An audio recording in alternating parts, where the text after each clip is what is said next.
Early on the morning of April 19th, 1775, the countryside was alive with the news of a British redcoat force, about 700 strong, marching toward Concord from Boston. As the redcoats marched into town, Concord's minute and militia companies withdrew to the hills beyond the river. The commander of the British soldiers, Lieutenant Colonel Francis Smith, divided his men and sent them throughout the town to search for military supplies known to be hidden there. One detachment was sent over the North Bridge to search for stores and cannon hidden at Barrett's farm, a mile and a half further down the road.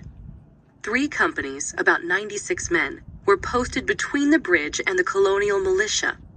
4 companies proceeded to Barrett's farm.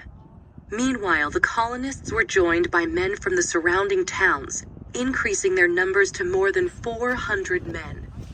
As the colonials watched in horror, smoke began to rise from the center of Concord.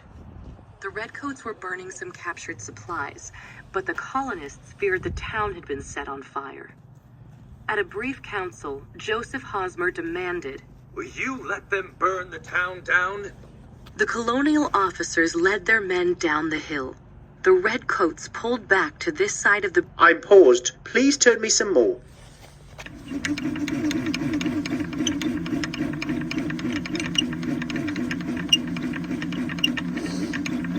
bridge and prepared to defend themselves.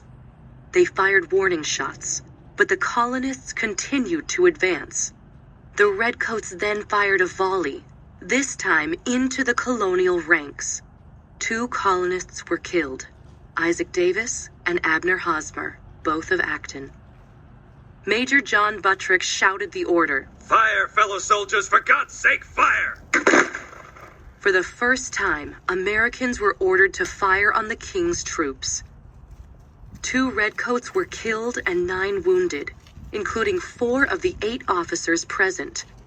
Confused and outnumbered more than 4 to 1, the redcoats retreated hastily to the center of town. The fight at the North Bridge was over. At about noon, the redcoats began marching back to Boston. On the eastern edge of Concord, the fighting resumed and escalated. The redcoats hurriedly retreated back to Boston with the colonial militia at their heels.